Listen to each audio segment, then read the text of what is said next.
Hey, brother. I am hoping that we can get connected in a more personal way, like maybe, grab some coffee or a Coke at McDonald's or something together, sit down and chat, because I don't think social media is really the best place to have conversations of this kind of significance and stuff, especially when, the written word, when we text back and forth, it gets all screwy. So that's actually why I sent this video instead, just to give you a real quick, I think a summary response to what you're saying there. And I want to say on the front end that I'm not trying to convince you of anything.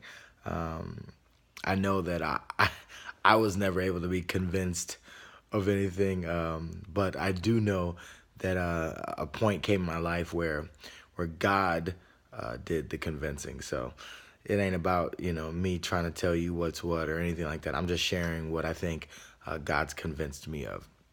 So I'm gonna try to be as brief as possible, but I get to talking. So for the first 3 decades of my life, first of all, I just turned 40, like a week or two ago, and for the first 30 years of my life, I had become aware, from my understanding and my belief, that there was a creator. There was someone outside of this whole thing that had put this thing together. I mean, as I looked at things as complex as the human body and the way it all works, all the way down to the animal kingdom and all that stuff, I was like, okay, there's got to be something somewhere that's over all this, that understands and put all this together. And growing up, I had grown up in a family that went to church, and I'd heard stories of the gospel and who God was, and I'd heard that Jesus died for my sins, but that just felt like kind of like you're saying, like a fairy tale, but a good one. It was like a loving fairy tale, and I was like, okay, you know what? Sure, I'll think about that.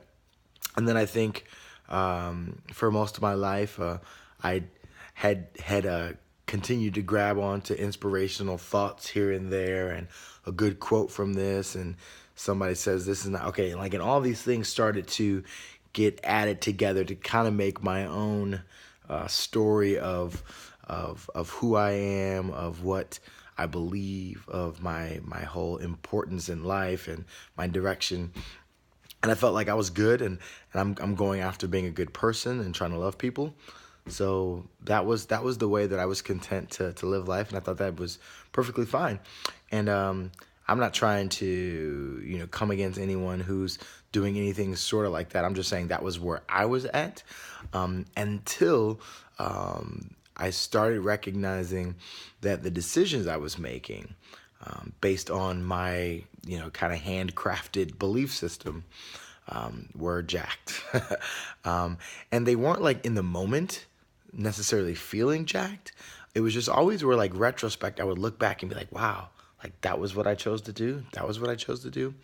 And it was 30 years of in the making, where at the end of that 30 years, I look back over 30 years of decisions, and I was like, wow, I feel like I'm a smart guy. I feel like I've tried to do right by people and take care of people, and yet it's so many different legs of this journey. I went the wrong way, and I don't understand how I got here.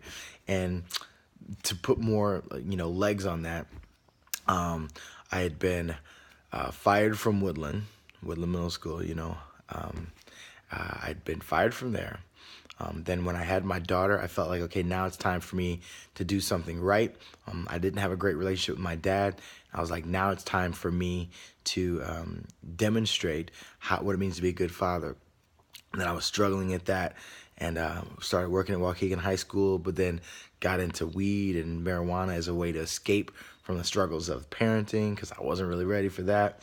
So now I'm like high all the time, trying to take care of my daughter while high all the time, and that just wasn't sitting well with me. And then ended up getting fired from Woodland, and throughout those 4 years, or I'm sorry, ended up getting fired from Waukegan High School, and throughout the 4 years I was at Waukegan, I just continued to spiral downward and deeper into just depression and all kinds of jacked upness. I couldn't couldn't stop smoking weed. And I know not everybody has a problem with that, but I had a problem with that because I knew it was clouding my mind, and it was continuing to cover up all the bad decisions I was making in that season, including decisions like cheating on my wife and things that were just not in line with what I thought was my belief system. So as I'm turning 30, I've now been fired from 2 jobs in 4 years. Can't stop smoking weed. I'm cheating on my wife, going out all the time, and not being a good father. And that was when I was like, wow, I need to fix this. My life is broken. I'm broken. And I was trying to change. I was reading all sorts of books. I remember one book that kind of got me started on thinking about what to do with my life was actually called What Should I Do With My Life? And it wasn't a spiritual book at all. But anyways, I got to thinking, and I was just looking for answers and trying to figure it out. And I couldn't find an answer. I couldn't fix me. But I knew in order to get a job, I needed to stop smoking weed because I was going to have to pee in a cup. And I remember this is now 2 weeks after my, about 2 weeks after my 30th birthday. It was June 21st, 2008. And I'm in my garage trying to just keep my mind off the fact that I wanted to go, smoke a bowl. And I'm in my garage trying to straighten up stuff. And I found this old Bible promise book. Yeah, that book that you and many others would just claim is something that people have used over years to hold people down and oppress. And absolutely, people have misused the Bible. People have used it as a tool of hurt and oppression. And that's just it. When you've got something so powerful, people can misuse it. I mean, look at the way social media can be such a blessing where we can connect like this. And at the same time, people will use it to just spread hate and hurt. So I don't blame the tool. I blame the users. And I didn't have that sort of interaction with the Bible at that time, but I did recognize, okay, well, this was something I'd gotten when I was younger. I'm like looking at this Bible promise book. But I think in that moment, I was like, I needed something. And I was looking for answers, and I didn't have any answers. And I was like, well, let me just see what's in here.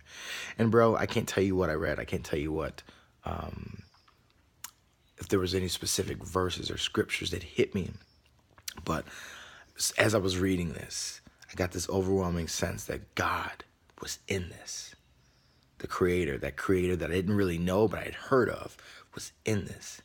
And that he was calling me home and like reminding me, remember who I am. I made you. I can redeem all of this. Come home, come home, come home.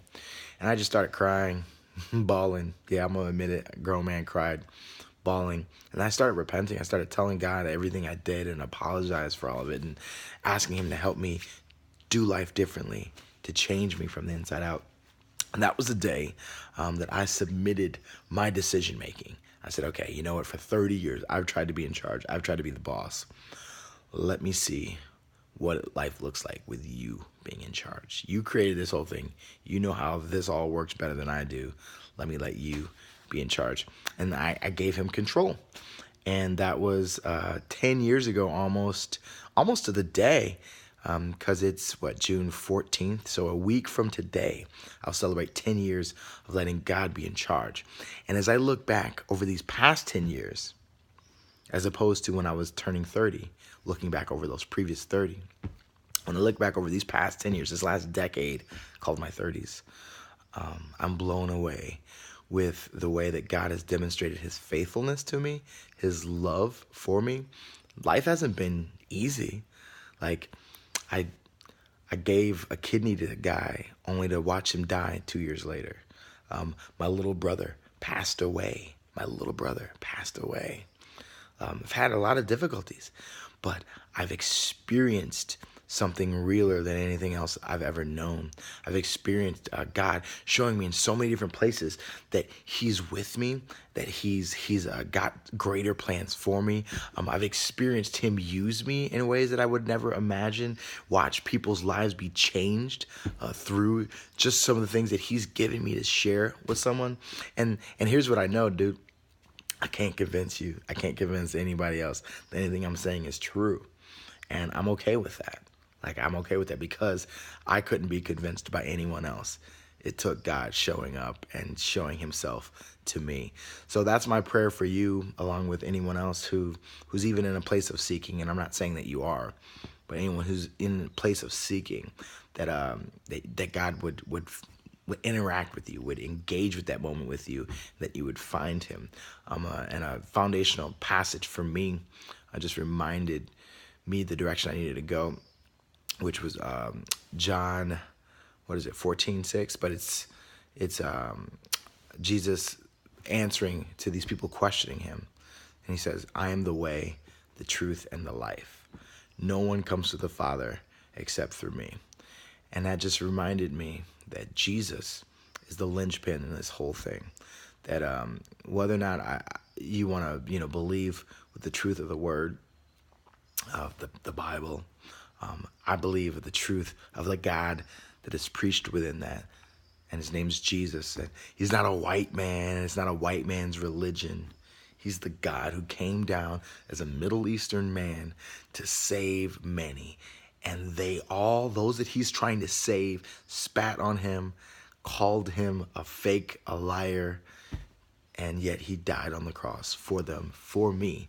So whether you want to receive it, anyone wants to receive it or not, I received that redemption for me. And because of that, I've got life. Because of that, I've got freedom. Because of that, I'm not chained down by the weight of anything that I've done in the past. He's forgiven me of all that. And I know now, no matter what happens in the future, that I've got eternity with him. So that's my summary 12-minute response to that. But I would love to start a conversation with you, man, answer any questions you might have. So look forward to connecting with you, and I hope all is well. Keep rocking and rolling, and keep talking, man. I love this, that you try to start the convo. All right, take care. Love you, bro.